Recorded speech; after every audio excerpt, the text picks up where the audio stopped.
Selamat datang lagi di Ngobrol Sehat bareng Noni. Gimana nih kabarnya teman-teman Noni semua? Masih semangat nyari cuan atau lagi sibuk bikin laporan nih teman-teman Noni? Sebelum kita mulai di Ngobrol Sehat bareng Noni hari ini, aku bakalan nyapa dua narasumber yang pastinya udah gak asing lagi sih ya di hadapan teman-teman Noni semua. Siapa aja sih kira-kira ya dua narasumber ini? Halo Pak Nugroho. Halo Mbak Noni. Gimana nih kabarnya Pak Nugroho? Sehat? Sehat ya, semangat Pak. Semangat selalu. Bu Dokter Ayu gimana kabarnya Bu? Sama, sehat juga dong. Semangat ya Pak Nugroho. Ya, luar biasa. Pak Nugroho semangat banget ya kayaknya Bu Dokter ya. Dilihat-lihat dari tadi duduknya miring-miring nih. Jadi nggak enak ya duduknya ya. Bu Dokter merhatiin juga nggak sih kayak miring-miring kayak gitu? miring-miring terus dari tadi nih. Ini ibu-ibu kok apa? Jeli ya? Jeli betul, banget nih. Itulah ibu-ibu ya Pak ya. Ya ibu-ibu Yang lah. tidak terlihat sama orang lain tuh ibu-ibu bisa lebih jeli loh. Apalagi isinya ya. Betul, makanya saya mau nanya nih, baru mau nanya itu kenapa dompetnya penuh banget Tebel ya? banget kayaknya ya. Penuh banget nih Ini kayaknya. mungkin karena kebiasaannya dari bapak-bapak nih, Oh, yang gimana biasanya ini selalu dompetnya itu Nggak, lupa dilepas ya Pak lupa ya? dilepas, Takut diambil takut hilang. istrinya. Iya. Jadi kadang-kadang, Karena istrinya- jadi memang kadang-kadang kita yang nggak sadar ya, kadang-kadang ini tiba-tiba nggak enak tapi tetap aja nih Dilakuin dipakai, ya? dilakukan Lepas-lepas iya. ya, saking takut hilangnya itu. Iya. Karena ada ibu-ibu sih. Nah, makanya mendingan titipin ibunya aja Pak. Begitu Dokter. ya. Betul, Duduknya lebih jadi enak nggak juga. miring-miring duduknya ya dokter ya. Nah teman-teman Noni, tepat sekali ya apa yang lagi dialamin sama Pak Nugroho tadi itu ya. Bakalan kita bedah nih di Ngobrol Sehat bareng Noni hari ini, yaitu kebiasaan sehari-hari yang menyebabkan nyeri sendi dan nyeri otot. Nah ternyata hal sepele kayak naruh dompet ya, itu di saku atau cara kita berdiri yang efeknya ternyata bisa panjang nih teman-teman Noni. Yang pastinya hari ini kita bakalan bahas tuntas dari sisi medisnya bareng Bu Dokter Ayu ya, dan juga solusi herbal bareng Pak Nugroho selaku product development dari tim Noni Balsam. Tampaknya saya harus lepas dulu deh ini. Lepas dulu, Pak, boleh. Biar enak ya Pak ya. Kebetulan tas saya masih kosong Pak, kalau mau dititip boleh banget Pak. Nah Bu Dokter, kita bakalan masuk ke sesi yang pertama nih Bu Dokter. Jadi kita bakalan bahas dari dunia kerja dulu ya Bu Dokter Boleh, ya. boleh. Nah saya tuh sering banget dengar teman-teman kantor ngeluh tengeng nih Bu Dokter atau leher yang kaku. Nah itu tuh murni karena akibat AC atau gimana Bu Dokter? Oke, jadi sebenarnya ada nih fenomena leher tengeng ini, ada istilahnya namanya forward head posture. Jadi kepalanya tuh memang lebih maju gitu ya. Jadi biasanya nih pada yang kerja pakai layar, pakai laptop gitu, biasanya kan lama-kelamaan nggak sadar tuh gini gitu lama-lama ya. maju, lama-lama lehernya tuh maju. Sedangkan kalau kita lehernya maju, itu beban di leher sama pundak tuh meningkat beberapa kali lipat. Tanpa terasa ya. Nggak kerasa, lama mungkin bentar lama-lama kok Iya, berasa iya, lehernya iya. kenceng, pundaknya kenceng seperti Jadi itu. tegang gitu ya, Iya, Bu jadi Dokter kenceng ya. karena terlalu ketarik, apalagi dalam waktu yang lama ya Pak ya. Depan komputer Iya, ya. lama-lama kan kayak kenceng juga nih berasanya. Istilahnya apa, leher kukuruyuk. Oh, Pernah itu dengar ada nggak sebut- tuh? Enggak, baru pertama Baru dengar kali. juga ya? Saya tanya kukuruyuk ayam doang. Ayam nih. doang ya. Baru tahu kalau ternyata ada leher kukuruyuk ya, itu ya lucu banget sih dokter. Nah berarti leher kukuruyuk tuh kayak gini ya? Gitu ya? Iya, jadi kayak maju ke depan ya tanpa kita sadari itu merupakan postur tubuh yang salah. Yang kalau dilakukan terus-menerus dampaknya bisa bikin Tegang tadi ya, Bu otot Dokter tegang atau bisa jadi kekencangan otot lehernya juga. Menurut Pak Nugroho gimana nih Pak Nugroho? Jadi kalau leher kukuruyuk saya ingin komentar sedikit itu. Hah? Berarti hari ini yang disalahkan ayam ya. Oke. Kali ini ada ayamnya Ayamnya nih ya. ya. Ada yang dikambing hitamkan lagi ya? Leher pun disalahin nih, bener nih Pak.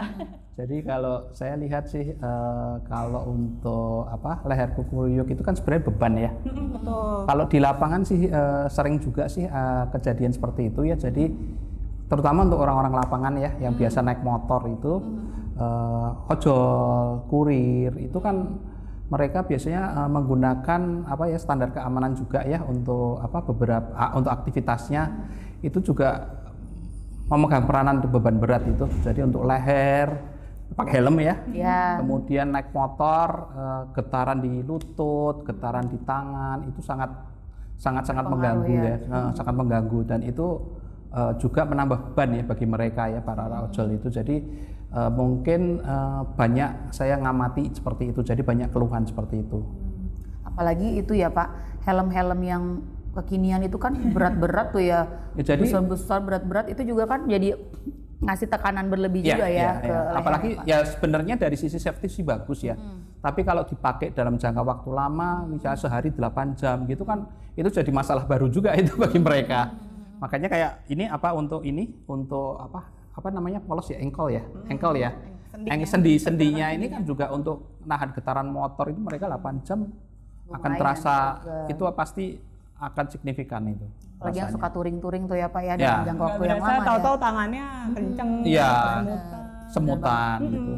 Dan juga ini Pak, kayak SPG gitu ya, terus Pak Satpam juga gitu ya, yang berdiri berjam-jam di atas lantai marmer yang keras juga ya Pak ya. Itu juga kayaknya kalau misalkan pulang ke rumah, kaki tuh kayak cenat-cenut mau copot gitu Pak. Gitu kali ya Pak ya. Memang sakit banget itu. Sakit banget ya Pak ya. Jadi sebenarnya seringkali salah penanganan ya. Jadi kadang kan berasanya pegel, langsung pengennya dikretek-kretek lah ya Pak ya. Terus minta diinjek-injek, paling sering ya minta diinjek-injek. Padahal sebenarnya bisa dilakukan hal yang lebih bermanfaat untuk otot sama sendinya seperti yang stretching. Itu lebih bermanfaat langsung dibandingkan kayak kita melakukan paksaan gitu pada otot sama sendi kita.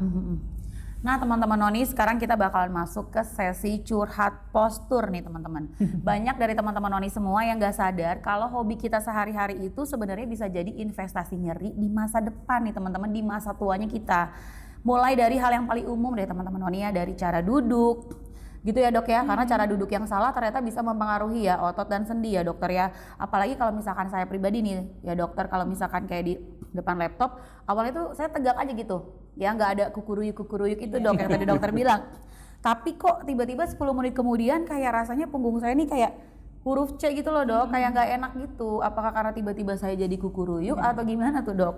Oke, jadi nama istilah posisi tubuh Mbak Noni itu namanya slumping position. Jadi melengkung kayak huruf C namanya. Jadi kan lamanya kita awalnya tegak, terus lama-lama begini iya, gitu lama-lama kan ya. nyadar, Lama-lama pakai layar begini, terus lehernya maju. Jadi udah kombinasi semuanya tuh, lehernya kena, punggungnya juga kena. Komplit ya dok ya. Betul, apalagi ditambah lagi satu lagi nih Mbak Noni, kadang pasti kalau udah kayak gitu sambil nyilangin kaki. Wah bener banget tuh, saya banget sih dok. Iya kan, kita aja pasti tanpa sadar nyilangin kaki kan Pak, bener, kanan, kiri kayak biar nggak Iya, pegal. soalnya biar lebih nyaman kan dokter. Kadang tuh ngerasanya kalau angkat kaki ngerasa lebih nyaman gitu loh dok. Betul. Padahal sebetulnya dengan posisi menyilangkan satu kaki, misalnya seperti ini gitu ya. Ini kan posisi pinggul kita kanan kirinya jadi nggak stabil. Jadi Dan ada menambah tekanan ya. betul. Jadi ada penekanan tambahan pada satu sisi. Jadi misalnya seperti ini kan menekan ke sisi sebelahnya sini. Ya. Nah mungkin awalnya nggak akan Nggak berasa ngaruh ya, gimana-gimana. Cuman kalau dilakukan terus-menerusan, apalagi dalam waktu yang lama, misalnya posisi kayak gini terus berapa jam, ya ini kan pasti menekan ada beberapa area di bagian titik ya, dok, ya? beberapa titik bagian tubuh, bisa otot, bisa sarafnya ya Pak ya, itu menekan. Misalnya seperti tadi, Ya, gini ya, tadi ya. Dompet lagi naruh ya. dompet, naruh dompet aja kan lama-lama katakan Nggak kerasa tadi sih Iya, ya. jadi Kadang kan kita sebentar ya. Tapi karena udah jadi kebiasaan juga sih Pak. Gitu ya, Karena jadi- udah jadi kebiasaan, jadi kita udah nggak nganggap itu hal yang Iya. nggak umum gitu ya.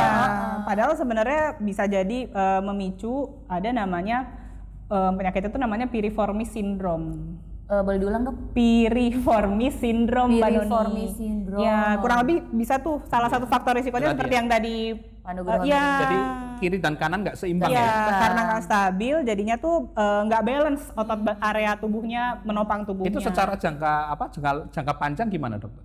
Kalau misalnya secara jangka panjang, Efeknya ya, efek jangka panjangnya. yang tadi udah saya sebutkan, kalau dalam jangka panjang akan menekan ini ya area otot sama saraf, jadinya bisa ngakibatin keluhan area titik tersebut Pak. Jadi misalnya areanya di bokong, di punggung Di bisa sini nih ya. jadi bikin nyeri punggung bawah, atau bisa kadang kalau memang menekan sarafnya bisa bikin timbul reaksi kayak semutan, kebas, atau bisa menjalar sampai paha, itu kan pasti nggak nyaman ya. Efeknya macam-macam berarti ya dok ya. Cuman karena posisi yang nggak seimbang itu aja. Padahal efeknya bisa simpel jadi ya kemana-mana. sebenarnya. Bener. Karena ya kan kadang kita nggak nyadar ya Iya tiba-tiba. kayak gini nih, udah refleks aja kan. Bener, tapi ternyata itu bahaya juga ya teman-teman Noni ya. Jadi pentingnya emang untuk kita tuh memperhatikan postur tubuh kita ya dalam kegiatan kita sehari-hari, terutama teman-teman yang khususnya bekerja dalam postur tubuh yang sama ya dokter, dalam jangka waktu yang lama. Seperti yang tadi dokter bilang juga di awal, jangan lupa untuk lakukan stretching ringan ya dokter ya. Kayak sih memang dilakukan ganti gerakan Ganti ya. posisi ya. Ganti posisi setiap mungkin setengah jam dalam 1 jam gitu. Jangan kayak terus-terusan posisinya tuh nggak bergerak sama sekali biar Mungkin kalau misalnya setelah kita beraktivitas mungkin setengah jam gitu, kita jalan-jalan gitu boleh untuk kayak stretching maksudnya kayak ya. cari biar gerak aja badannya gitu biar sirkulasi darah juga lancar. Yang penting jalan-jalannya jangan ke mall aja. Itu mah seger Kantor ya. seger ya. Itu nanti dompetnya jadi kosong lagi sih Pak Iya, kalau nanti jalan-jalan imbang ke lagi mall. ya. Nggak jadi tebel itu dompetnya. Pulang-pulang langsung kempes. Bener. Sakitnya nanti di Isi-isinya sini ya. ya. Sakitnya malah di sini gitu. Pindah. Nah, terus apa namanya buat Pak Nugroho juga nih kalau misalkan di lapangan nih, kira-kira sering nggak sih nemu penyakit bapak-bapak gitu? Ya kalau Yang terlihatnya bapak-bapak sih sepele tapi berpengaruh banget. jadi banyak sih ya. Jadi memang kejadian yang itu bapak-bapak itu banyak terjadi. Kemudian ya kayak saya nih, mungkin generasi saya mungkin yang masih pakai dompet di belakang gini ya. Boleh dikasih tahu mungkin generasi apa Pak? Kita perjelas ya Mbak Noni ya. Biar ketahuan umurnya berapa Iya. gitu. Kelahiran 70-80 deh. Wow. Udah di spill. Jadi memang itu kebiasaan waktu saya masih muda itu memang trennya seperti itu. Jadi terbawa sampai sekarang usia udah apa di atas 40 ini efeknya itu sampai sekarang gitu. Kesebut juga ya umurnya teman-teman Noni ya. Jadi buat teman-teman Noni yang umurannya Sekian. mirip-mirip sama Pak Nugroho ya, kebiasaan-kebiasaan lamanya yuk kita rubah ya, jangan Biar lebih baik. biar lebih baik karena tadi kan udah dibilangin di awal kan kalau misalkan kebiasaan-kebiasaan yang kita lakukan dari masa muda itu bisa jadi investasi gitu ya, keluhan-keluhan yang akan kita alami di masa tua seperti itu. Nah, terus kalau misalkan nih yang suka bawa tas ransel berat gimana nih Bu Dokter dan Pak Nugroho? Ya kalau mungkin mungkin mirip ya dengan aktivitas ya, karena memang saya lihat mungkin di sekolah anak saya itu mulai dari mungkin di sekolah swasta ya, SD, SMP, SMA itu rata-rata sekarang kalau sekolah swasta itu bebannya berat tuh. Kayak semua buku dibawa gitu ya Pak ya. Perasaan semua buku deh yang tebel-tebel gini bisa 5 buku. 6 buku. Nah, itu kan biasanya mereka ada dua apa istilahnya, ada dua murid ya. Jadi yang pertama memang dia pakai geledekan itu yang pakai Ya, yang pakai di yang pakai koper ya. itu, ada yang pakai ransel. Dan ransel itu kelihatan sekali itu kalau kalau bebannya berat itu sampai ke pantat tuh kadang-kadang. Bener. Tasnya itu Jadi kayak mendoyot gitu ya Pak. pendoyot. Mendoyot ada yang ngerti nggak nih?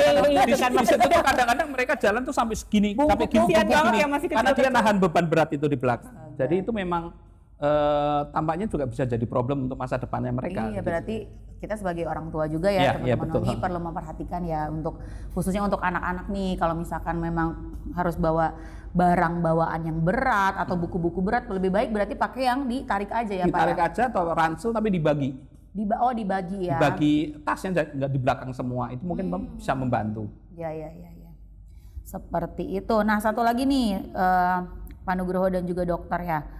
Dari dokter mau ada yang nambahin dulu nggak nih dari Pak Nugroho tadi nih? Mau disanggah nggak nih? Oke, sebenarnya aku setuju ya sama Pak Nugroho. Jadi banyak, gak usah orang dewasa, anak kecil aja banyak yang bebannya itu ngelebihin kayak mungkin dibandingin Kemampuan tubuhnya. Jadi idealnya itu memang berat yang kita bawa itu 10-15% dari berat badan kita sendiri.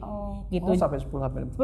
Jadi misalnya berat badannya 50 ya idealnya Maksimal berarti 5 kilo. ya di 5 sampai 7,5 kilo. Jadi nggak bisa lebih juga. Terus penggunaan tas ranselnya itu juga mungkin pernah lihat juga Pak Nugroho kayak tas ransel tapi kayak ranselnya di sini talinya di panjang bawah banget gitu ya. sampai di bawah bokong gitu Ya, ya. ya. Itu juga nggak ideal karena kan jadi Ya. ketarik ke belakang ya. Tapi Badan itu kita sempat jadi juga. tren juga loh dok. Iya. Sempat jadi tren juga Pak Nugroho tau nggak yang anak-anak kecil gitu ya kayaknya kalau misalkan si tasnya itu nggak sampai pantat nggak keren Pak. Masa sih? Iya, ada trennya. Oh gitu ya? Jadi tasnya itu sampai benar-benar sampai ke Sampai bawah bawah gitu. banget, iya. Ternyata itu trennya agak menyesatkan juga ya ternyata ya karena bisa berpengaruh ke postur tubuh Dan gitu ya. itu juga kan anak-anak itu kan berlangsung lama ya. Nggak berasa kan, Pak? SD, SMP, SMA. Ya istilahnya kalau kita kan gitu. SD 6 tahun, SMP 3 tahun, berarti 12 tahun. Iya. Dan mereka masa pertumbuhan ya. Jadi ketika mereka terlalu berat nanti mereka posturnya bisa seperti Jadi itu. berubah juga ya Pak ya. Jadi nggak Mempengaruhi bagus posturnya gitu. juga ya. Padahal idealnya tuh harusnya digendong nempel nih ranselnya, jadi beneran tegak juga ya badannya, jadi nggak terlalu nunduk, nggak terlalu ketarik ke belakang Oh juga. iya, terus gitu. makanya sekarang juga banyak ransel aku perhatiin yang udah ada ceklekan di depan Iya. itu mungkin salah satunya pengaruhnya untuk itu ya, untuk supaya menjaga Menstabilkan postur. postur juga Jadi sih. bebannya nggak terlalu ke belakang gitu ya. biar Bu dokter, pundaknya juga nggak pegel. ya? Benar. Jadi memang manajemen tadi berat 10-15% itu ya itu sangat bagus tuh. Iya. Informasi bagus tuh. Karena Dikira-kira lah ya. Iya, karena saya aja perempuan aja kadang suka bawa banyak banget nih barang-barang Ibu-ibu gitu ya. termasuk Betul. ibu banyak. Tas. Bener Pak. Ternyata itu lagi ya, nggak boleh melebihi kapasitas tubuh ya Bu Dokter ya. Nah satu lagi nih yang lagi tren nih dokter, banyak nih cewek-cewek termasuk saya juga ya yang malas pakai heels ya, karena kayaknya sekarang tuh heels tuh udah mulai ini ya, pamornya udah mulai turun gitu ya. Sekarang tuh lebih ke sepatu flat, teplek, bahkan pakai sepatu cats gitu. Sepatu teplek, Pak. Sepatu teplek, Pak. Teplek ya Teplek istilahnya. tuh yang nggak ada haknya gitu loh Pak. Oh. Yang benar-benar kayak flat gitu sepatunya. Nah tapi tuh sering banget nih dokter saya temuin, tumit saya tuh jadi sering sakit Oke. gitu. Apalagi kalau misalkan jalan jauh. Nah itu tuh kenapa sih dokter? Oke, jadi sebenarnya sepatu yang flat gitu ya, itu kan kebanyakan, nggak semua ya, ada sepatu yang memang ada bantalan untuk apa? Tumit alas ya. alas kakinya. Tapi kalau misalnya yang tipis, itu tuh tidak mendukung, nggak mensupport lengkungan kaki, Mbak Noni. Jadi kayak beda-beda ya, setiap telapak kaki orang tuh beda-beda. Jadi ada yang flat foot, oh iya. mungkin yang sering pernah dengar ya, Iya, flat iya, foot. flat foot. Ada yang lengkungannya tuh beda-beda. Jadi memang sebaiknya disesuaikan sama bentuk kaki masing-masing. Nah kalau misalnya teplek itu kan berarti dia tipis ya, sol cuman tipis, kita jalan keliling lama, pasti tumpuan beban tuh jadi di tumit kaki. Gitu. Jadi Iya, timbullah tuh rasa kayak kok lama-lama pegel ya di tumit Benar, kaki. benar, Itu karena bebannya jadinya di tumit kaki karena tidak ada support lah ya. Jadi nggak ada peredam gitu ya Betul, istilahnya. nggak ada support di telapak kakinya yang bikin nyaman gitu jalannya. Jadi udah pakai flat shoes gitu ya, atau flat sandals, terus bawaan Barangnya. banyak, jadi double gitu ya. Dan lama lagi ya. Lama Dan lagi lama keliling-keliling ya kan. Benar, keluhannya lama, keluhannya apa double gitu ya. Wow, seperti itu ternyata ya teman-teman Noni, pengaruhnya saat kita membawa beban yang berat ya, dan juga menggunakan sepatu teplek atau flat shoes tadi ya teman-teman, khususnya buat para perempuan-perempuan nih. Nah, tadi kan kita udah bahas kaki dan punggung ya Bu Dokter. Nah sekarang tuh saya mau tanya nih soal kebiasaan multitasking nih Dok. Karena kan saya Ibu juga lagi nih biasanya. iya ibu-ibu lagi ya. Ibu-ibu Ini lagi topiknya nih. banyak ibu-ibu nih ya. Dari yang podcast sebelumnya, terus sekarang kita bahasnya ibu-ibu nih. Jadi saya juga sering lihat nih, selain ibu-ibu ada admin kantor juga gitu ya, yang kalau misalkan nerima telepon kan lagi sibuk itu mungkin sambil ngurusin anak, sambil masak, sambil nyetrika gitu, lipat baju. Jadi jepit gitu loh dokter si handphonenya ini nih sambil nerima telepon. Jadi langsung digerak. Gini ya, Rasanya gimana sih ibu-ibu gitu? Boleh Pak, kapan-kapan dicobain ya, ganti role-nya diganti di rumah nih Pak. Makanya saya jadi Jadi Pak Nugroho sambil gimana sih? sambil nyetrika terus nanti ditelepon. gini langsung gini nanti. Iya. Ambil gini. Betul. Nah, jadi kan HP-nya dijepit tuh ya di antara telinga sama bahu tuh dokter. Nah, itu efeknya apa sih dokter selain pegel-pegel lah pasti yang dirasa ya. Oke, jadi sebenarnya secara posisi aja ya Pak ya. Jadi penugroh aja kayak gini aja, kita aja nggak enak ya Pak ya. Ya, sebenarnya ini dengan melakukan posisi seperti ini aja nih udah pasti instan bikin otot Ngeri ya, Dok. otot nggak nyaman ya. Apalagi ini kan ke salah satu sisi. Jadi misalnya anggap seperti ini kan yang sini pasti lebih ketarik, sisi sebaliknya ketarik gitu. Apalagi biasanya kan misalnya teleponan, nggak mungkin 1 menit 2 menit ya. Apalagi kalau ngerumpi ya, Nah, itu ibu-ibu. apalagi kalau ngerumpi. Iya, tahu-tahu bener. nelpon kok sejam gitu. Tapi setelah itu lehernya kayak tengeng, sakit gitu. Karena kalau lebih dari 5 menit aja dengan posisi yang sama dan ketarik seperti ini, itu mempengaruhi sirkulasi darahnya juga. Jadinya kan udah kenceng sirkulasi darahnya nggak lancar, pasti berasa pegel sih. Jadi efeknya kemana-mana ya teman-teman. Kalau ya. dilakukan terus-menerus tiap hari mungkin kayak sepele ya, kayak gitu tiap hari, tapi ngefek juga nih ke otot area pundak sama lehernya. Arah yang berlawanan ya sini ya. Ya, pasti kan kalau seperti ini yang sebelah ketarik banget nih. Iya benar. Dan seringnya juga ibu-ibu nggak nyadar ya, Iya. Bu Dokter ya, karena mungkin udah jadi kebiasaan sehari-hari. Dianggapnya gitu. ya udahlah nggak apa-apa kayak gini Karena aja. mungkin belum ada keluhan yang dirasa gitu. Nah, jadi buat ibu-ibu juga ya, pokoknya teman-teman semua nih ya, yang suka multitasking pastiin deh, mendingan kalau misalkan mau teleponan Mending di loudspeaker. Di loudspeaker ya, Kita Dok pakai ya. handsfree ya sekarang. Nah, sekarang kan zamannya handsfree. bener, sekarang kan udah zaman handsfree ya. Jadi bisa sambil nyuci piring gitu ya. Nggak sambil takut ngoceh, HP-nya. sambil nyuci piring bisa. Bener, nggak takut HP-nya nyemplung ke air kan malah berapa ya. Nanti nggak bisa Takutnya kalau busanya buat gini. salah ngambil ya, Pak ya. Ambil benar. Waduh. Jadi itu ya teman-teman Noni, jangan dipaksa bahunya gitu ya. Jadi buat teman-teman ojol juga ya Pak ya, itu juga perlu banget nih memperhatikan postur gitu ya, apalagi yang pakai helm gitu ya. Jangka waktu lama ya. Iya, Betul, betul, Rian betul, kan betul. Pak, kayak Iya. gitu. Terus kalau misalkan pakai helm dan aksesoris-aksesoris yang lain nih yang berat Itu menambah itu, beban ya. dari dokter mungkin ada mau nambahin? Oke, mungkin mau nambahin dari yang Pak Nugroho sebutkan, betul, karena normalnya itu tubuh menyangga kepala aja gitu ya Pak ya. Sedangkan helm kan macam-macam ya, ada yang kayak berat gitu.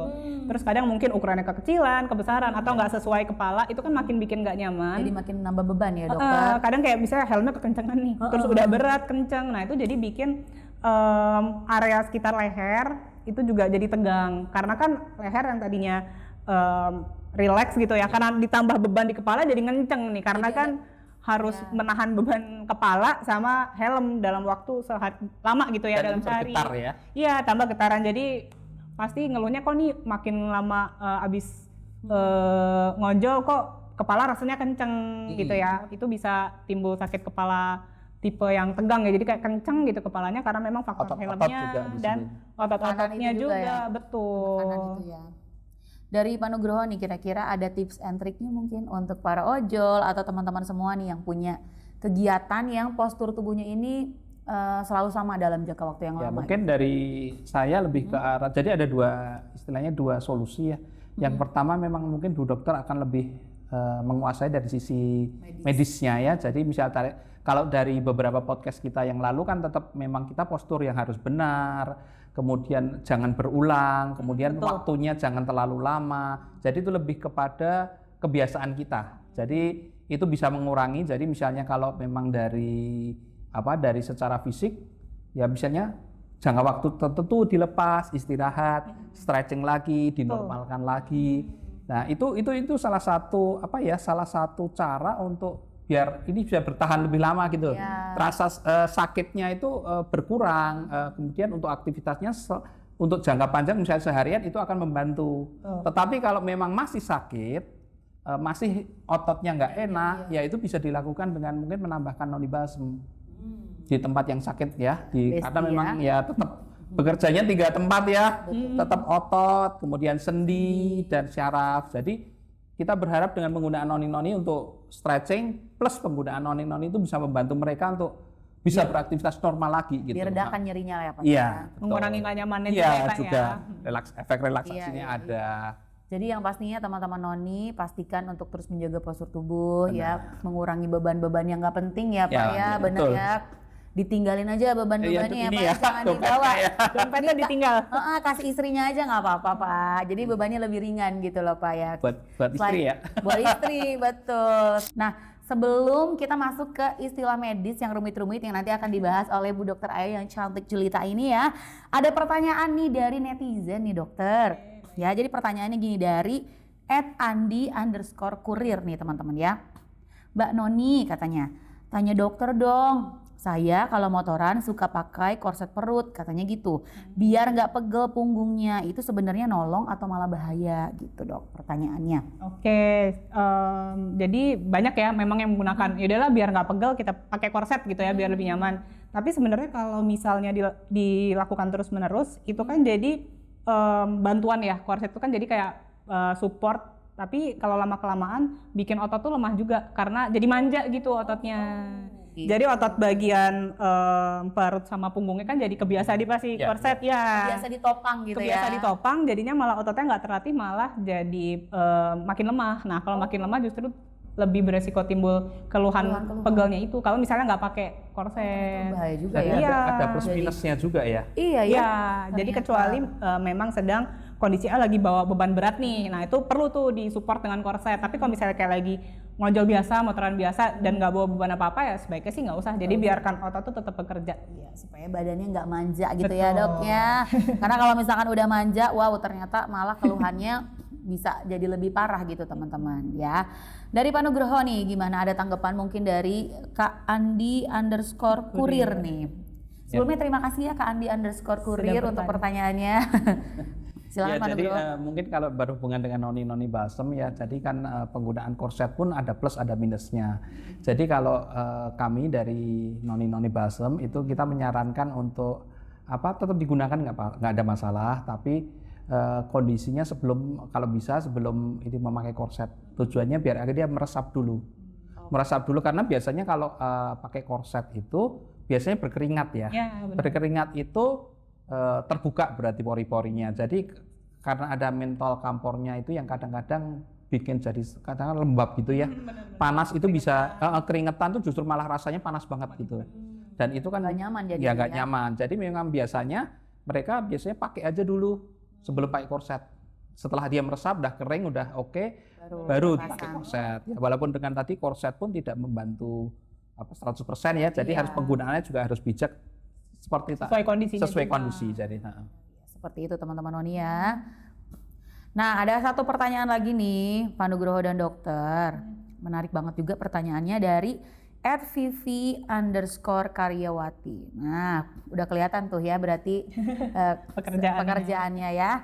Nah, usianya masih muda loh, katanya 23 tahun. Katanya gini nih, Kak Noni, tanya dokter dong, kenapa ya setiap naik tangga di kantor, lutut dan tumit saya sakit. Terus, boleh nggak sih diolesin noni balsem? Tapi masalahnya kantor saya kan full AC. Saya takut bau balsemnya menyebar kemana-mana dan ganggu teman kerja yang lain. Mau dong dok, katanya. Masih muda. Malu dong dok, katanya masih muda kok bau balsem gitu. Jadi kalau masalah tadi ya, masalah tumit ya tadi ya. Tumit sama sendi ya, sama lutut ya, lutut sendi ya berarti ya. Itu memang banyak terjadi ya di anak-anak muda sekarang. Dan penggunaan noni itu nanti akan bantu banget ya. Jadi dengan kondisi yang dia mungkin sakit, penggunaan noni kan kita udah terbukti ya tempat kita ya, produk kita. Jadi dia pasti akan mengurangi nyerinya, kemudian otot pegelnya segala macam. Dan kalau nanti yang pertanyaan kedua tadi mengenai aroma ya? Iya, katanya kalau misalkan bau balsem ya di kantor ya. Soal bau balsem katanya Ya, jadi kalau insecure katanya secure gitu. Ya. Jadi bau balsem.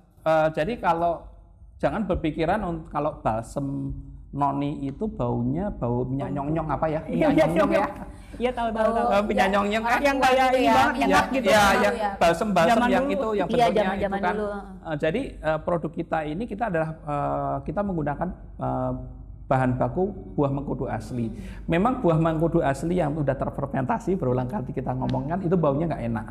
Tapi dengan teknologi kita, dengan kemampuan kita memproses buah mengkudu itu sehingga bau mengkudu itu, bau nggak enaknya itu udah hilang. Jadi kita akan tambahkan sedikit fragrance ya untuk membuat itu lebih segar, dan dengan kombinasi ketiga bahan utama kita itu menyebabkan baunya nggak ada. Bau nggak enaknya ya. Jadi tapi memang penggunaan buah mengkudu ini memang adanya mentol dan kampor itu menyamarkan baunya sehingga baunya nggak akan kemana-mana kok ketika dia udah kering, karena penggunaannya cukup sedikit dan itu sudah efektif. Iya, dan karena aromanya juga enak, Pak. Jadi malah orang-orang sekeliling malah ikut merasakan aroma yang menenangkannya tadi itu dari ya. Mentolnya, dari mentolnya, betul. Seger. Betul. Nah, kalau dari sisi dokter nih, dari sisi medisnya sendiri, kira-kira apa sih penyebab lutut dan tumit itu sakit saat naik tangga gitu? Oke, jadi sebenarnya di usia 23 tahun kebanyakan timbulnya nyeri, apalagi waktu aktivitas naik tangga ya, itu dikarenakan lebih ke beban mekanisnya ya, dari lutut sama tumitnya. Karena tadi mungkin udah aku sempat bahas juga, kalau lagi naik tangga itu tumpuan beban tuh di lutut meningkat sampai 3 kali lipat gitu. Apalagi misalnya ditambah dengan pakai high heels gitu. Jadi double kill ya. Double kill lagi. Iya, jadi udah lututnya jadi tumpuan, terus abis itu tumitnya juga jadi tumpuan. Jadi wajar banget timbul keluhan pegel di lutut sama tumitnya sakit. Nah, tumit yang sakit ini karena jadi beban itu fokusnya di tumitnya. Ya. Betul. Jadi saran dari aku baiknya lebih tepat pemilihan sepatunya mungkin ya. Terus sama bisa dilakukan stretching secara rutin. Misalnya area kakinya suka berasa nggak nyaman nih setelah naik tangga gitu sih Mbak Noni. Stretching lagi ya betul. dokter, betul supaya nggak kaku ya, mengurangi keluhan-keluhan yang dirasain tadi ya teman-teman Noni ya. Nah terus soal bau balsam tadi sudah dijawab juga sama Pak Nugroho ya, Kak Vivi. Dan juga nih untuk apa namanya, kalau dari sisi dokternya sendiri nih, kalau misalkan aromanya gimana nih dok? Kalau aromanya malah ini ya nggak ada bau mengkudunya ya, jadi malah lebih segar aroma apa herbal gitu ya Pak ya. Bau mentolnya Jadi tadi. nggak perlu khawatir nih dibilang bau apa, dibilang balsam. bau balsam, bau nggak enak gitu mungkin ya Dibilangnya bau balsam gitu ya, nggak usah takut. Malah orang-orang sekitar tadi itu yang dibilang bisa merasakan khasiat dan manfaat gitu dari ya, Pak, bau aromanya. Ya sempriwing ya, sempriwing ya. adem gitu enak. Jadi Kak Vivi nggak usah takut lagi ya dibilang bau jompo gitu loh, karena aromanya noni-noni balsam ini classy banget gitu ya, dan bikin tetap Kak Vivi ini percaya diri gitu ya, kalaupun lagi treatment pakai noni-noni balsam. Jadi jangan takut lagi kalau misalkan nyeri sendi ya, atau mungkin tumitnya udah mulai ada tekanan, itu bisa dibantu diolesin noni-noni balsamnya. Teman Noni jangan kemana-mana, karena sekarang kita bakalan masuk ke sesi kamus kesehatan nih. Kita bakalan beda apa sih ACL dan teman-temannya, yang pastinya bakalan dibahas di Kupas Tuntas di Ngobrol Sehat bareng Noni-Noni. Dokter, kita bakalan mulai bahas dari istilah metatarsalgia. Oke. Apa sih dok? Ya agak jelimet ya, Agak jelimet nih. metatarsalgia. Jadi buat teman Noni, metatarsalgia itu apa? Jadi metatarsal itu adalah gini deh gampangnya, ini anggap telapak kaki ya. Nah di telapak kaki itu, di telapak kakinya itu nama tulangnya metatarsal.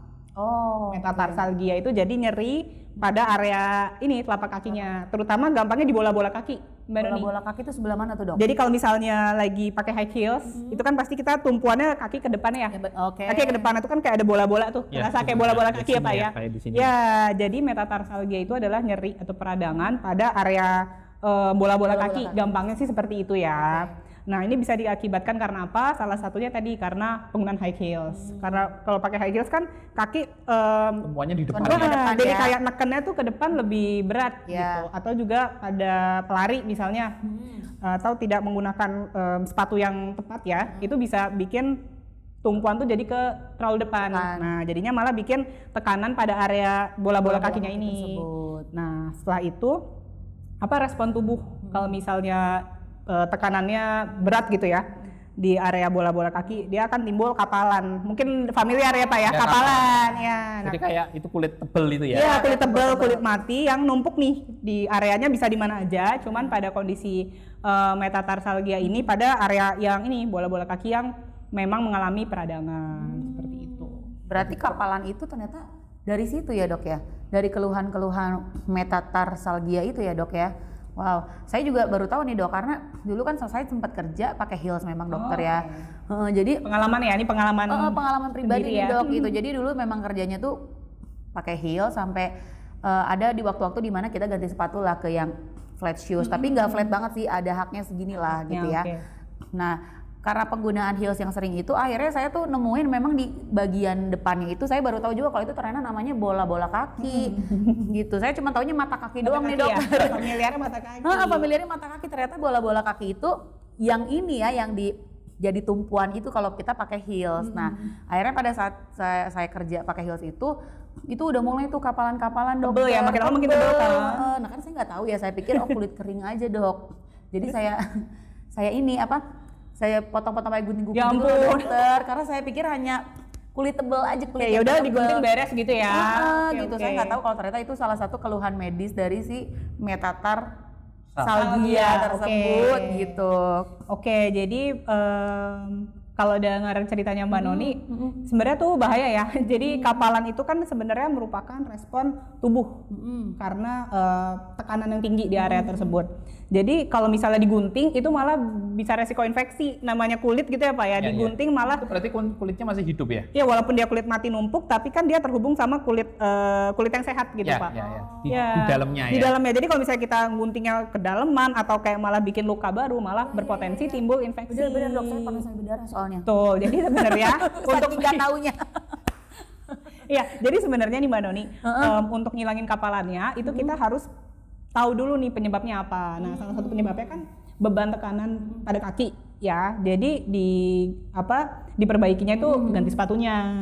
Terus mungkin kalau misalnya memang harus gitu, memang harus menggunakan sepatu itu mungkin diistirahatkan lah. Jadi kayak nggak terus-menerus dalam waktu yang lama. Iya, betul. Karena sebenarnya untuk menghilangkan kapalan ini idealnya mungkin kalau Mbak Noni pernah pedicure gitu. Nah, itu kan ya kaki kan digosok-gosok tuh.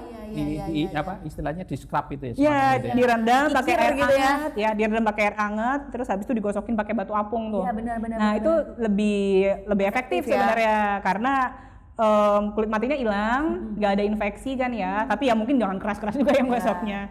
Gitu, jadi jaringan kulit matinya hilang dan pastinya nggak timbul kembali dengan itu tadi sepatunya diganti gitu. Jadi kayak fokus ke postur kakinya juga sih. Baru tahu banget nih dokter kalau misalkan nggak dikupas di sini masih guntingin kapalan ya. Kayaknya ya, untungnya sekarang udah nggak pakai heels nih dokter ya. Pas kemarin masih pakai heels ya, jadi nggak tahu ya udah saya potongin aja gunting kuku sampai berdarah tuh ya ampun. Jadi teman-teman Noni nih ya mungkin baru tahu juga gitu ya info-info seputar metatar salgia itu ya emang agak sulit ya teman-teman Noni. Nggak belibet. Jadi kalau misalkan teman-teman Noni khususnya nih yang pekerjaannya pakai heels ya, please banget kalau misalkan ada yang tebel-tebel itu jangan di kopek-kopek sendiri ya dok ya. Mendingan langsung aja tuh kayak yang tadi dokter bilang ke salon ya, ke salon kuku biar dialusin sama mbaknya gitu ya. Dan pastinya penyebabnya yang harus dihindari. Betul, dan juga mengurangi faktor-faktor yang bisa membuat ada metatarsalgia tersebut ya dokter gitu. Karena kalau udah sampai berdarah berbahaya ya, bisa ada bakteri di situ ya. Aduh, ya ampun. Bahaya banget ternyata ya. Nah, Pak Nugroho, kalau misalkan noni-noni balsam itu bisa nggak sih dipakai untuk melembutkan kulit kepala nih? Oke, jadi sebenarnya kalau tadi ya kita membicara tentang melembutkan kapalan ya. Jadi memang bagian dari noni balsam bisa. Kenapa saya mengatakan bisa? Karena memang noni balsam itu ada kandungan baby oil, jadi oil base. Jadi itu untuk juga ya, untuk mengemulsi dari produknya noni itu, noni balsam, dan kandungan itu nanti akan berfungsi untuk melembutkan. Tapi memang karena memang jumlahnya secara formulasi nggak terlalu banyak, jadi harus penggunaannya harus lebih teratur. Rutin ya, Pak. Sehingga ketika nanti mulai bekerja, scopoletinnya, seroninnya untuk mengurangi nyeri masuk ke dalam, itu berikut juga dengan oilnya. Sehingga oil itu bisa membuat lebih lembut dilunakin gitu ya. Dilunakin ya. Jadi lebih gampang kalau waktu digosokin gitu, jadi lebih itu akan lebih mudah karena kan dia akan lebih empuk ya istilahnya ya. Berarti sebenarnya kita melakukan treatment itu sendiri di rumah bisa juga ya dokter ya. Bisa. Yang penting dipastikan udah lembut dulu gitu ya. Mungkin bisa tadi direndam air panas yang dokter bilang ya. Biar lebih air panas, air anget lah ya, jangan air panas ya melepuh ya dokter ya. Air anget lah gitu ya. Terus juga bisa dibantu sama noni ada pelembabnya untuk dilunakin nih kapalannya, baru nanti di scrub ya. Di scrub seperti itu ya. Karena kalau kapalan kan emang buat napak sakit ya dokter ya. Apalagi kalau udah ada luka tuh karena di kopek-kopek sendiri. Nambah-nambah gitu ya. Pastinya akan mengganggu gerak tubuh kita yang menjadi tidak nyaman gitu ya. Bener ya dok ya? Betul. Nah kalau misalkan kapalan itu kan juga buat kita napak kaki sakit tuh ya dok ya. Terus bisa nggak sih dia tuh mengganggu gerak kita tuh jadi nggak nyaman? Oke, pasti ya. Mungkin kesannya sepele kapalan, tapi biasanya kapalan itu kita kalau misalnya sakit nih di area tertentu, pasti kita kan menghindari ya Mbak Noni ya. Biar kayak kalau misalnya posisi agak miring ke kanan sakit, kita menghindari. Nah justru karena kita menghindari titik sakitnya, itu malah jadi tekanan pada sisi sebelahnya. Kita ngehindarin kaki kanan sakit nih Pak. Pasti kan kita jadi beban ke sisi kiri. Nah lama-lama yang pegel bukan cuma kaki yang bersangkutan jadinya dua-duanya. Iya, jadi kadang bisa menjalar ke betis, paha, kadang bisa juga sampai ngaruh ke punggung bawah ya. Oh, berarti penyebarannya ini juga ya? Tuh. Maksudnya karena nggak stabil gitu. Iya, kayak misalnya jalannya kan jadi miring-miring tuh biasanya kalau sakit ya Pak ya. Jalan miring-miring, nahan sakit. Nah, terus jadinya lama-lama bagian badan tuh nggak stabil juga, ngaruh. Akhirnya kesakit ngaruh.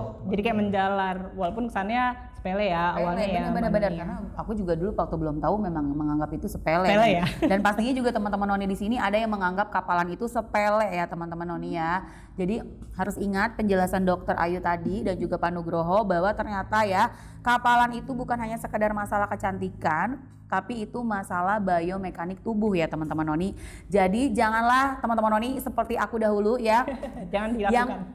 Yang iseng gitu ya, kayak kreatif gitu, bikin ide sendiri, dipotong-potong tuh pakai gunting kuku si kapalannya. Jangan. Nah, jadi tips and trick yang diberikan sama Bu Dokter Ayu dan Pak Nugroho dilakukan di rumah kalau misalkan teman-teman punya keluhan si metatarsalgia tersebut gitu ya.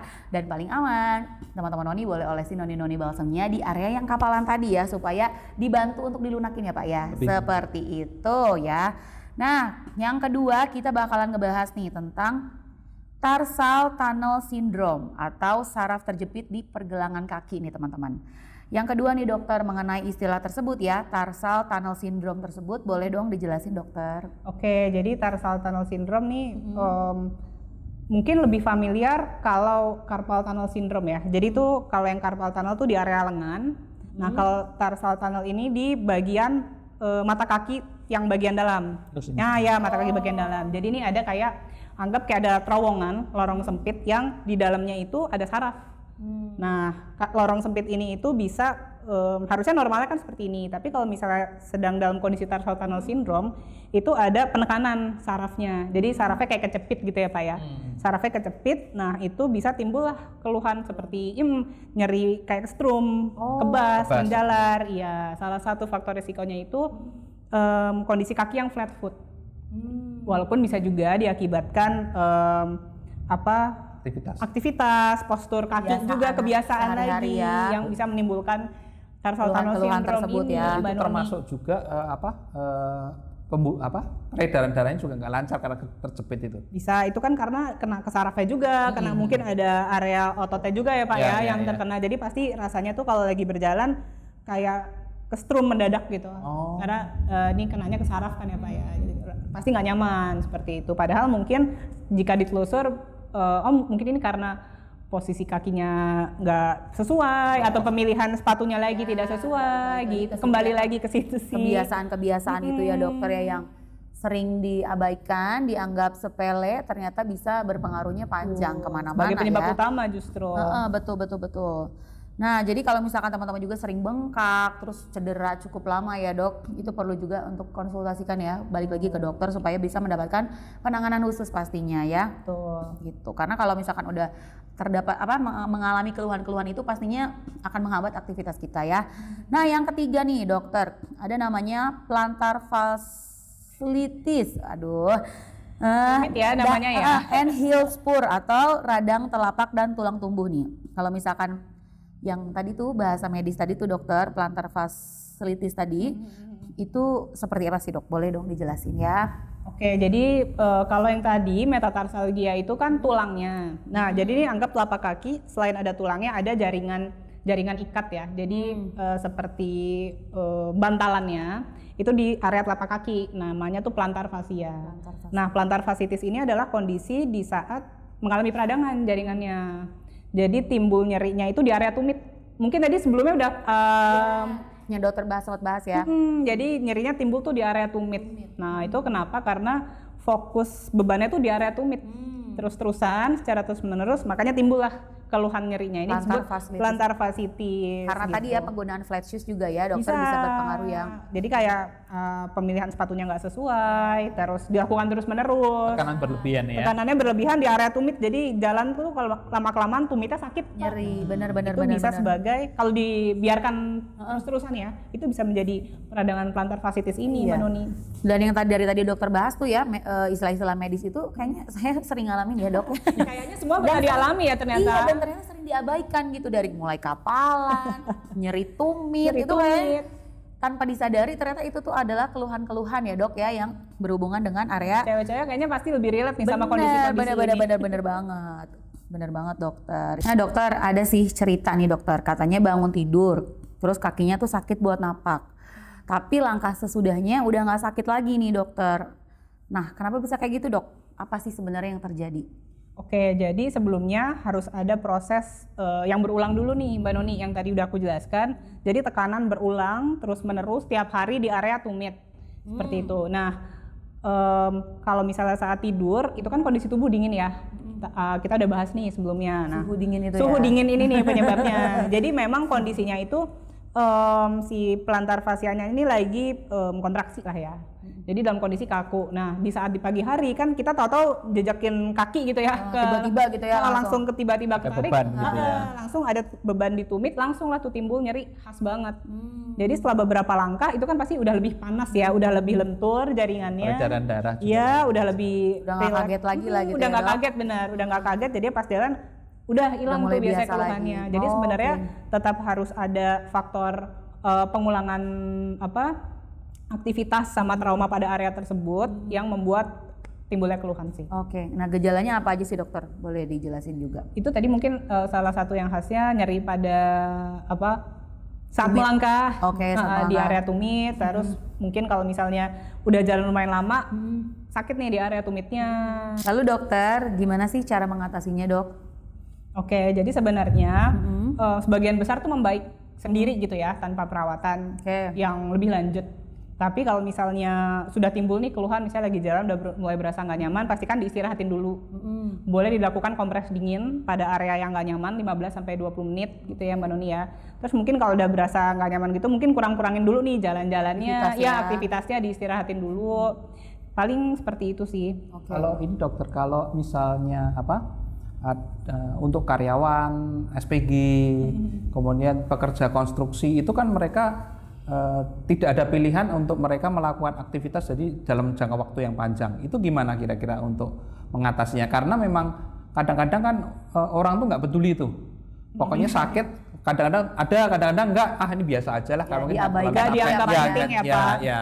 Itu gimana itu dokter? Kalau gitu seperti itu. Ya, jadi mungkin dari kasus yang Pak Nugroho sebutkan, Ya. kebanyakan kan nggak mempedulikan ya Pak ya. Jadi misalnya kerja sehari satu shift 8 jam gitu, Ya. berasa nyeri minum obat dibiarkan tanpa tahu penanganan Yang proper ya. penanganan yang proper gitu seperti apa. Nah, kalau misalnya terus-terusan dilakukan, mungkin berbulan-bulan, mungkin sampai tahun-tahun ya Pak ya, tanpa kita bisa menanganinya dengan baik itu. Kalau tadi kapalan kan timbul kulit mati di luar. Ya, di nah, luar. kalau Kelihatan gitu ya, kelihatan. Dok, ya. Nah, kalau misalnya dalam kondisi yang plantar fasciitis ini bisa timbul di area tumitnya juga, Pak. Bagian dalam ya? Di area tumitnya, jadi kita nggak bisa ngelihat. Jadi mungkin baru bisa kelihatannya kalau pakai ronsen sih, Mbak Noni. Wah itu malah Lebih bahaya juga ya. kita nggak tahu. Nah, itu respon tubuh adalah trauma-trauma yang setiap hari itu Berulang terjadi ya. berulang itu. Jadi anggaplah ada robekan gitu ya, robekan kecil. Nah itu ditambal sama tubuh kita. Tubuh. Ya, kalau di luar ditambalnya kapalan, kalau Ya, di dalam ya. tuh ditambalnya pakai kadar kalsium tubuh. Jadi lama-lama ditambal. Keras dong. Nah, kalsium itu kan fungsinya untuk pembentukan tulang ya, Mbak Noni ya. Jadi nanti akan timbul seperti Tulang baru gitu atau iya, seperti tulang baru di area tumitnya. Kita sebutnya heel spur bisa. Tapi sebenarnya untuk heel spurnya ini tidak menimbulkan nyeri ya. Walaupun kayak kesannya bentuknya tulang gitu ya, serem. Tapi tetap sumber nyeri utamanya itu dari plantar fasciitisnya. Jadi yang perlu kita sembuhkan tangan itu si plantar fasciitisnya. Berarti tulang tumbuhnya itu buat sakit nggak dok? Tulang tumbuhnya tuh nggak bikin Oh sakit. nggak bikin sakit, jadi nggak ada gangguan apapun. Ada, ya, Dok, cuman ya? kan itu merupakan respon setelah lama banget Dari nggak si ditangani. heel spurnya itu ya, Dok. Betul. berarti itu tidak juga mengganggu juga ya sebenarnya itu. Kalau misalnya heel spur sendiri nggak nggak mengganggu, ganggu itu ya. lebih kayak proses tubuh responnya karena terus-terusan ada robekan di area tumitnya itu sih Pak. Tuh, cuman kan pastinya kita nggak mau ya nunggu sampai terjadi lebih parah baru kita tangani. Kita kan nggak tahu juga bisa selain plantar fasciitis ngefek ke bagian yang mana, lagi gitu ya. betul. Berarti penanganan dini sangat penting ya untuk jangan sampai terjadi tumbuhnya itu ya. Iya, tulang tulang dan tumbuh. itu Ini ya. ditambah juga tadi ada yang mau aku tambahin, selain ngelakuin istirahat, dikompres, juga stretching nih area tumitnya berarti ya. Area Betis tumitnya, gitu ya, betisnya biar nggak terlalu kaku juga kalau misalnya Nahan dibawa beban aktivitas. terus ya. Jadi kadang-kadang Berarti sebenarnya- harus selonjor itu ya Iya, untuk kayak mengurangi beban ya. Iya benar. Kan enak ya abis pakai heels Aktivitas atau ya, pakai sepatu flat gitu kakinya pegel selonjoran gitu kan lebih relax ya. Bener banget. Jadi memang sebenarnya ada waktunya ya memang iya. istirahatnya. Poinnya jangan lupa untuk stretching tadi ya dokter ya, supaya nggak ada yang kaku-kaku nih teman-teman Noni. Nah terus kalau menurut Pak Nugroho nih Pak, jika plantar fasciitis akut pada akhirnya numbuh heel spur, apakah bisa diatasi dengan noni-noni balsam? Jadi kalau mungkin tadi dari apa? Plantar fasciitis. Plantar fasciitis ya. Memang susah ya itu. Iya, namanya ribet ya. Selama apa tadi dokter udah mengungkapkan ya, selama apa tadi tidak mengganggu sih tidak ada masalah ya. Cuma nanti terjadi pembentukan kayak bentuknya baru gitu. Jadi kalau memang kami memang dari noni balsam hanya mengurangi nyeri sendinya ya. Nyeri sendinya mungkin kan itu dari otot, syaraf dan sendi ya. Jadi Pak dalam hal ini kan otot dan ini ya, otot dan syaraf ya. Jadi mungkin kita bermain di situ. Noni akan bermain di situ, mungkin akan meredakan nyerinya, tapi tidak bisa tidak bisa mencegah untuk itu tumbuhnya tulang itu, karena kita tidak bekerja di situ. Betul. Jadi harus dibarengi ya Pak ya? Dibarengi. Jadi sekali lagi teman-teman noni balsam ini hanya bisa membantu meredakan di area sendi dan otot ya, bukan untuk menahan tulangnya supaya nggak tumbuh gitu ya. Itu tetap harus ke bagian medis gitu teman-teman Noni ya. Jadi jangan salah tempat ya, jangan salah tujuan gitu ya teman-teman. Ya, salah persepsinya. Salah persepsi, betul. Oke teman-teman Noni, sekarang kita mau bahas yang keempat nih dokter ya, istilah-istilah medis yang awam tadi itu ya. Cedera ACL atau masalah lutut. Nah tadi kan kita udah bahas soal kaki bawah dokter ya, terus naik sedikit ke lutut. Nah ada istilah namanya ACL nih dokter, yang kalau misalkan di berita olahraga kedengarannya kayak horor banget gitu loh dokter. Kayak karir atlet ya, itu bisa selesai karena si ACL itu. Apakah emang benar dokter kalau misalkan kita yang pekerja kantoran juga bisa kena? Termasuk bapak-bapak ojol gitu ya. Oke.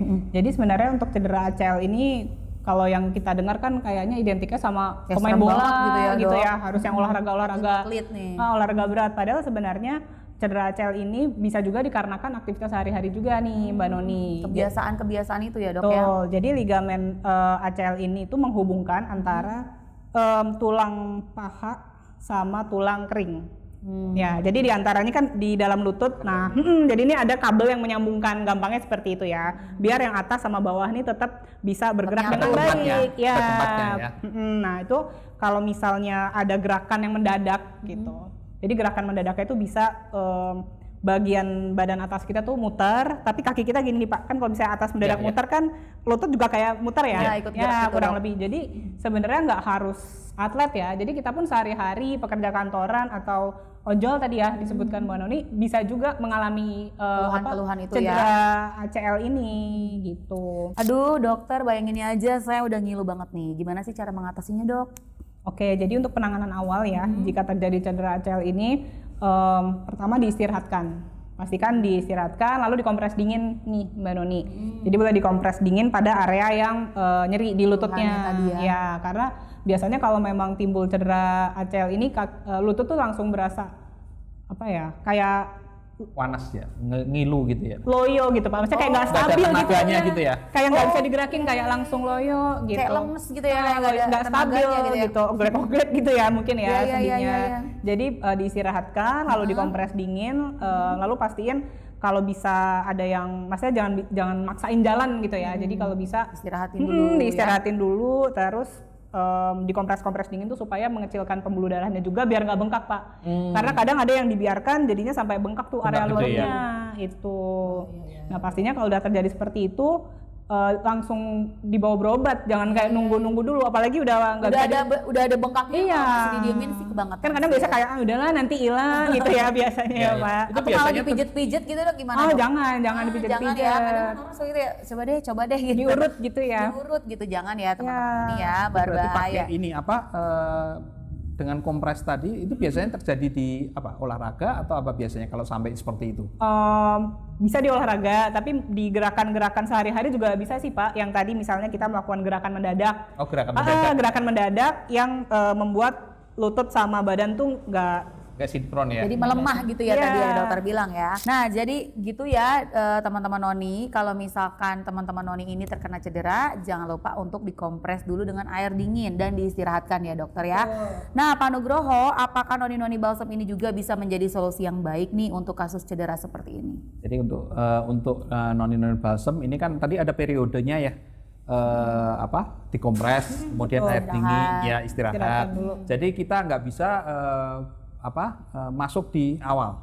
Oh, oke. Jadi ketika tadi biasanya kalau memang nanti dikompres itu kan berarti terasanya sakit ya, sakit panas itu kita nggak bisa.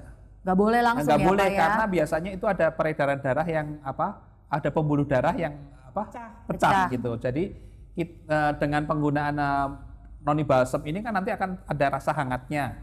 Itu nanti menyebabkan pembuluh darahnya malah nanti jadi pecahnya lebih banyak gitu. Oh, Karena panas. malah makin gitu. bengkak ya, Pak. Bengkak. Nanti itu akan jadi semakin bengkak. Jadi kita tidak efektif di fase itu. Jadi biasanya kita efektif pada fase setelah pada waktu istirahat. Treatment tambahan Ya, gitu jadi ya Pak setelah ya? penggunaan es itu tidak terasa panas lagi, kita baru bisa tuh masuk olesi dari situ noni-noni ya. Mungkin setelah 3 hari ya Pak Ya 2-3 hari deh sampai rasa panasnya itu hilang, kemudian baru kita bisa. Berarti kalau pada saat rasa panas itu udah hilang, Baru itu berarti bisa. kan pembuluh darah udah kembali normal. Jadi kita bisa jadi masuk di fase itu untuk bisa mengurangi nyeri sendinya, nyeri ototnya dan sarafnya Sarafnya. juga gitu. Ini poin yang harus teman-teman Noni perhatikan juga ya supaya nggak salah step Ya, betul. Jadi kalau misalkan ada cedera, jangan langsung diolesin Noni-Noni gitu. Jadi harus ikutin tahapan-tahapan yang dokter bilang dulu dari sisi medisnya. Setelah mereda ya, itu baru boleh diolesin Noni-Noni balsamnya Ya, untuk jadi- memberikan rasa nyaman ya. Ya rasa nyaman itu. Jadi Iya, jangan Dok. langsung dipaksain, Jangan habis dipaksain. lututnya cedera, tetap lari, tetap Nah. aktivitas seperti biasa gitu. Padahal sebenarnya udah nyut-nyutan nih lututnya. Nah itulah kebiasaan Gitu. orang-orang tuh memang itu Denial sih, Dok. ya? Denial, mengabaikan gitu. Ntar tiba-tiba pas udah keluhannya memperparah baru gitu. Nah itu kan jangan ya teman-teman Noni ya. Jadi kita melalui ngobrol sehat bareng Noni ini kita sama-sama belajar untuk mengenal tubuh lebih lagi gitu supaya nggak salah treatment gitu ya dok. Nah, jadi Pak Nugroho dan juga Bu Dokter terima kasih untuk penjelasan yang bermanfaat ini ya. Jadi berarti intinya teman-teman Noni bahwa ACL itu nggak cuman bisa dialamin sama atlet atau orang-orang yang olahraga gitu ya, tapi juga bisa mengenai kita nih ya, yang mobilitasnya tinggi seperti itu. Oke dokter, satu lagi nih sebelum kita tutup kamus medis kita ya dokter ya. Tadi kan kita ada bahas nih tumit bagian bawah. Nah sekarang kalau misalkan yang sakit itu tumit bagian belakang ya dokter, yang ada urat besarnya itu apa sih dokter? Rasanya tuh kayak ditarik kenceng banget sampai kaku kalau mau jalan. Oke, jadi ini nambah lagi ya nih ya penjelasannya mengenai bagian tubuh. Nah tadi kan udah di bagian telapak kaki. Sekarang nih di bagian belakang tumit. Jadi kalau misalnya teman Noni pegang di area belakang tumit itu kalau misalnya kaki kita jinjit, turun itu kayak berasa ada kabel ya di belakang. Itu namanya urat ya mungkin kita sebutnya. Itu namanya tendon Achilles. Tendon Achilles ini merupakan tendon paling kuat nih Mbak Noni di tubuh kita. Wow. Nah fungsinya nih penting banget untuk jinjit, berjalan gitu ya. Jadi kalau misalnya terdapat radang atau trauma pada area Achilles ini, tentunya akan mengganggu kegiatan sehari-hari. Nah, Terus kalau lanjut lagi, misalnya yang tadi disebutkan tendonitis itu berarti peradangan pada tendonnya. Jadi pastinya waktu digunakan beraktivitas terasa nyeri. Tadi kan udah disebutin ya Mbak Iya, Noni ya. iya. Nyeri pas dipakai Iya, berjalan kaku berjalan. seperti itu. Kayak ditarik kenceng gitu ya dok ya. Jadi pantesan namanya Achilles ya dok ya, Itu kayak karena sesuai nama ininya, tendonnya. iya, pahlawan Yunani itu ya dok ya. Iya, Katanya titik lemahnya betul. itu memang di tumit nih. Tuh. Nah, emang penyebabnya apa sih dokter kalau misalkan sampai kabel sekuat itu bisa meradang yang pastinya sakit banget nih dok. Jadi yang paling sering penyebabnya tuh overuse. Jadi misalnya yang tadinya nggak pernah olahraga, tahu-tahu jadi sering banget olahraga. Jadi di-push gitu Pak Kayak di olahraganya. anak olahraga gitu ya. Iya, ya. over. Terus nggak pemanasannya kurang, terus banyak gerakan yang mungkin contoh olahraganya misalnya bulu tangkis gitu ya Pak ya. Itu kan banyak gerakan loncat, napak, jinjit gitu ya. Itu kan memerlukan tendon Achilles tuh berperan banget pada pergerakan seperti itu. Jadi bisa karena itu, lalu setelahnya faktor alas kaki juga nih Mbak Lagi Nini. ya, Kembali lagi ya, lagi. Dok. Jadi kalau misalnya lompat, alas kakinya juga nggak sesuai, Nggak mensupport tumpuannya ya. kan ditumit lagi ya Pak ya, jadi beban juga. Itu Berarti bisa- itu cukup bahaya ya dokter ya? Betul, karena bisa beresiko juga cedera di area tendon Achillesnya ini. Apakah itu bisa jika pada titik tertentu bisa menyebabkan tendonnya putus atau apa gitu? Bisa Wah, banget. bahaya banget dok. Bahaya banget, serem ya kedengarannya. Serem ya. banget ya. Putus. Kalau Jadi misalkan dijelasin gini ternyata ngeri juga ya. ya jadi kalau misalnya pada tendon Achilles itu bisa putus, bisa juga kayak karena ada gerakan repetitif. Nah jadi itu lama-lama ada robekan. Jadi kalau robekan tuh separoh lah ya, tapi tetap juga timbul keluhan yang nggak nyaman pastinya. Tapi kan kita nggak mau menunggu sampai jadi putus ya. Iyalah. Iya bahaya itu banget. pemulihannya lama Lama banget. banget Dan benar-benar. susah ya dia. Betul. Jadi memang kalau seperti itu berarti begitu terasa nggak enak kita harus cepat hati-hati istilahnya ya. Betul, waspada ya Pak ya. Ah, ah, ah. Jadi memang nggak boleh denial tuh kalau misalnya udah ada keluhan-keluhan kecil yang dirasa gitu ya, harus mulai langsung aja konsultasikan ke dokter supaya Ya. mendapatkan penanganan khusus ya. Pokoknya kalau udah dirasa nggak nyaman, diistirahatkan, jangan dipaksain. Iya. Terus lakukan ini ya, penanganan awal untuk cedera atau nggak nyaman ya Pak ya. Ya, jadi kalau memang seperti itu, apakah metode tadi yang ice kemudian kompres ya tadi istirahat kemudian diangkat ininya itu apakah bisa, itu metode bisa, itu betul. bisa digunakan gitu? diaplikasikan Bisa, juga, bisa Dok. diaplikasikan. Bisa ya. Karena ternyata kalau misalkan kita sepelein juga masalah tumit belakang udah mulai kaku itu juga bahaya ya dokter ya. Gitu teman-teman Noni. Ih, ngeri banget ya ternyata dokter ya Pak Nugroho ya. Makanya teman-teman Noni jangan disepelein kalau misalkan tumit belakangnya udah mulai kaku ya. Kalau misalkan udah mulai terasa kaku-kaku nih di urat Achilles itu, penanganan mandirinya sendiri gimana nih Pak Nugroho? Oke, jadi tadi seperti yang sudah diungkapkan tadi memang penanganan yang menggunakan dengan kompres ice dingin kemudian istirahatkan dan kemudian setelah itu kita ada diangkat ya itu ya. Diposisikan Jadi lebih mungkin tinggi. seperti yang udah lalu-lalu. Jadi memang penanganan kita nggak bisa pada saat awal.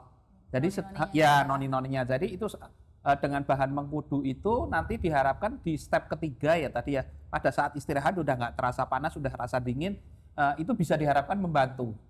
Membantu untuk mengurangi nyerinya, membantu untuk mengurangi sakitnya. Lebih ke arah situ sih memang di situ memang fungsi kita. Dari dokter mungkin? Setuju sih, udah dari penjelasannya Pak Nugroho juga udah menjelaskan ya penanganan Ya, awalnya.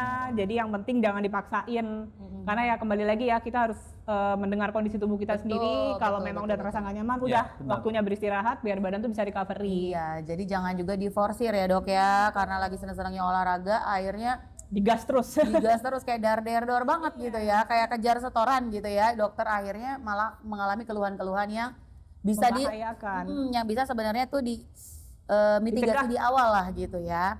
Nah teman-teman Noni, kita tadi udah ngebahas dari sisi medisnya ya, Bu Dokter Ayu juga sudah menjelaskan ya macam-macam kamus medis nih ya dari berbagai macam Bu Dokter yang ada di tubuh kita lah ibaratnya gitu ya, yang sering mengalami ditemuin. keluhan. Seperti itu. Nah sekarang aku mau nanya ke Pak Nugroho ya Pak. Penasaran banget nih Pak Nugroho, kenapa sih noni-noni ini bisa dibilang berbeda dari balsem biasa dan bisa mengatasi berbagai permasalahan yang dipaparkan tadi di awal nih Pak? Oke, jadi untuk noni-noni balsem ini mengapa berbeda ya dibandingkan dengan produk-produk lain? Yang pertama memang produk noni balsem ini terbuat dari asli buah mengkudu, jadi bukan ekstrak. Jadi kita zat-zat aktif alami yang ada di buah mengkudu itu tidak hilang. Sehingga zat-zat aktif itu bisa membantu 3 neuromuscular itu mengenai otot, kemudian sendi dan juga syaraf. Jadi ketika dia bekerja di tiga organ itu akan bersinergi untuk mengurangi rasa sakit, mengurangi nyeri sendi dan nyeri otot. Dibandingkan dengan produk lain, kalau produk lain banyak menggunakan bahan sintetik ya, bahan kimia lain, yang mereka rata-rata mempunyai kemampuan itu hanya 1 atau 2 fungsi aja. Jadi berbeda dengan produk kita. Karena produk kita alami dan kemudian kita formulanya juga pas ya, itu akan membantu banyak orang. Jadi banyak testimoni-testimoni yang sudah memberikan informasi testimoni ke kita bahwa mereka pun merasakan manfaatnya. Jadi mungkin ada tambahan informasi lagi mengenai formulasi dari produk kita, yaitu formulasi kita terdiri dari 3 zat aktif. Yang pertama adalah buah mengkudu itu sendiri, kemudian mentol dan kampor. Untuk komposisinya bahwa buah mengkudu itu ada di 82 sampai 87%, sisanya itu mentol dan kampor itu cuma sangat sedikit. Jadi mungkin bagi orang-orang yang merasakan sensasi di tempat kita mungkin nggak terlalu sensasi noni balsam, mungkin mereka nggak terlalu merasakan panas yang berlebihan. Tapi memang karena kami berpendapat bahwa formulasi kita ini tidak mengandalkan dari rasa panasnya, dan kami mengandalkan buah mengkudunya itu, ya, sehingga ketika mereka tidak merasakan panas yang berlebihan, tapi mereka pun akan merasakan manfaatnya dari buah mengkudu itu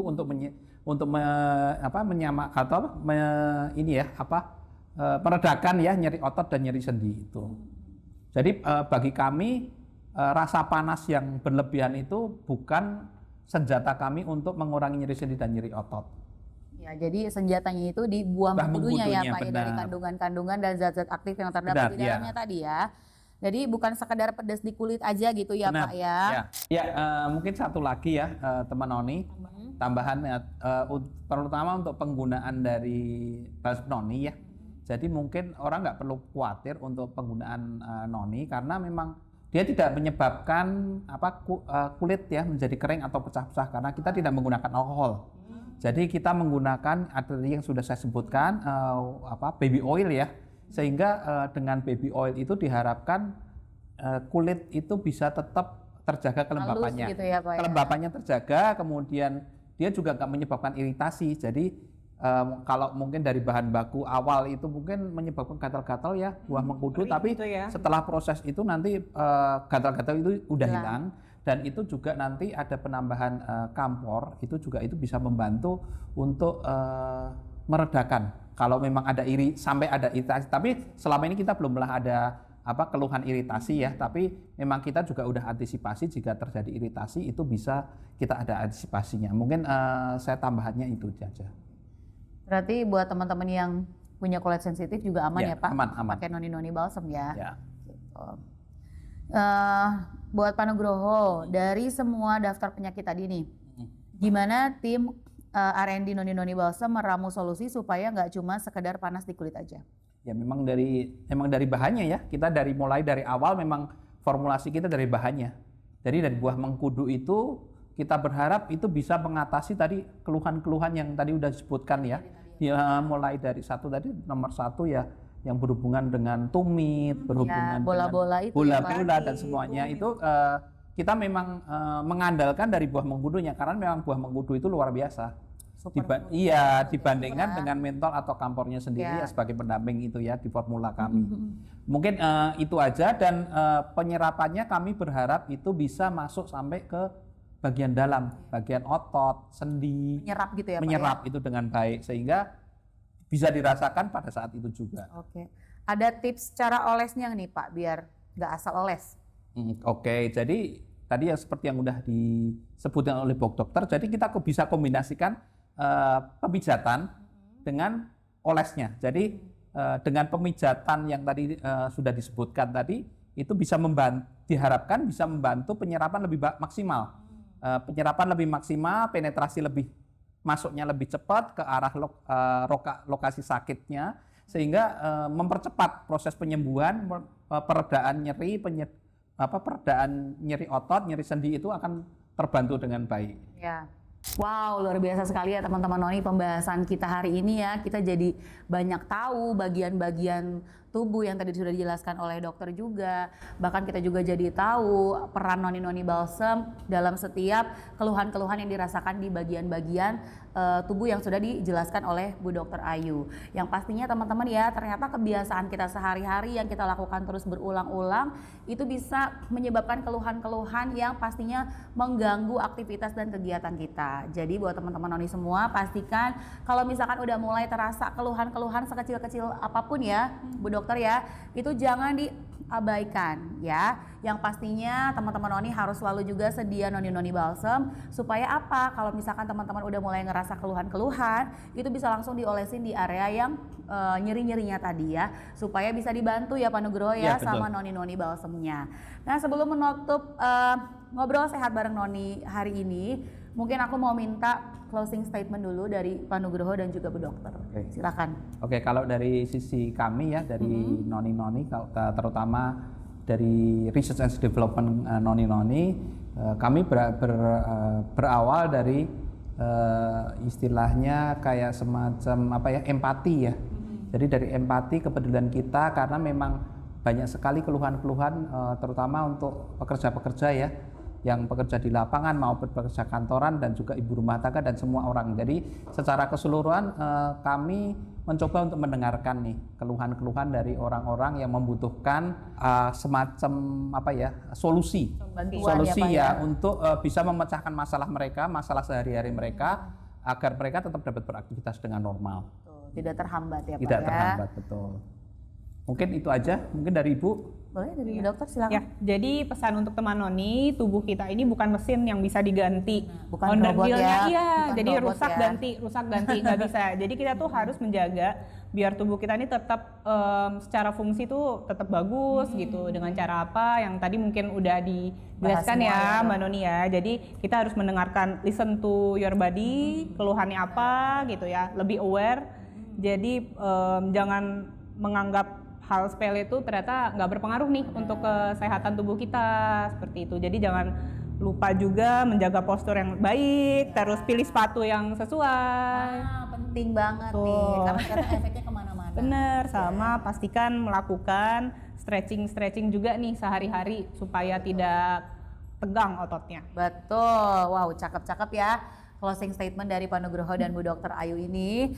Jadi segitu aja nih teman-teman ngobrol sehat bareng Noni hari ini. Terima kasih kepada Bu Dokter Ayu ya. Sama-sama. Dan juga Pak Nugroho tentunya yang sudah menemani di ngobrol sehat bareng Noni hari ini ya. Pak Nugroho, silakan boleh ditaruh lagi loh dompetnya. Entah ketinggalan Pak. Biar gak kena piriformis lagi ya Pak ya. Nah kalau misalkan mau lebih enak lagi Pak, boleh dititip di saya aja. Biar lebih aman Pak. Jadi terhindar tuh dari keluhan-keluhan itu ya Pak. Mulai nih. Terima kasih teman-teman Noni semuanya karena sudah menyempatkan waktunya untuk ikut berbincang-bincang ya sama kami hari ini. Yang pastinya buat teman-teman Noni semua, kalau punya pertanyaan lebih lanjut silakan hubungi nomor yang tertera di bawah ini atau mengunjungi Instagram Noni di @noninoni.id. Segitu aja ya ngobrol sehat kita hari ini ya. Sampai ketemu lagi di Sampai ketemu lagi di ngobrol sehat yang berikutnya. Jangan lupa teman-teman Noni, saatnya aktif dan bebas bergerak. Dadah.